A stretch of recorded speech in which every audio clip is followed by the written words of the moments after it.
myself and a few others were some of the first ones that were here, and the first support that was lent was each other, giving each other a hug, holding each other, talking to each other, contacting others, and it started right then, and it continued on.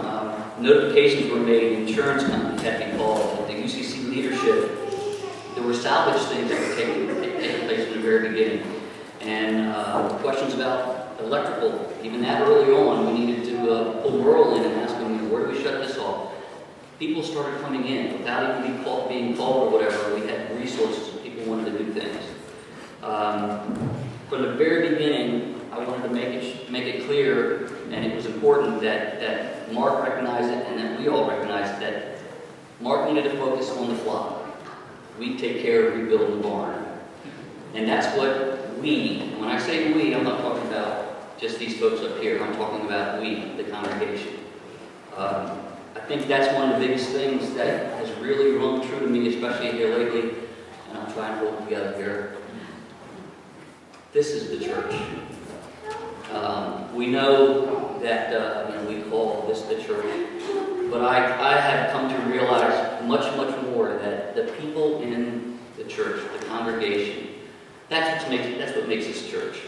And I realized going through this process just how special this church is and people in it. Our church board is a creature of the United Church of Christ that was established in the Northern California Conference a long time ago. And I have the great privilege of having been there when it was established to serve churches originally in California and it went nationwide on behalf of the United Church of Christ. And right now I also have the privilege of chairing the board of directors of the church board. So it is a small world sometimes. And we now provide coverage for churches all across the country, as well as UCC churches, Presbyterian churches, and Disciples of Christ congregations as well. And Kathy Green has something to give you, and I'll let her speak for herself. Well, let me start by saying it's such a pleasure to be here on this occasion. There are about 800 claims in a typical year that the insurance board gets involved in, but most fortunately aren't nearly the scale of the one here at Christ Reformed. And you know better than anyone that anytime there's a claim, even with insurance, it's a disruption to your life. And it takes, as you already heard described, hours of work by volunteers, even though there's financial backing from insurance to help pay for things. We know that. It's one of the reasons we have staff in our organization to help advocate on behalf of you. It's also one of the reasons we put so much of our energy into prevention initiatives to help prevent things to the degree they can be prevented. Not everything can.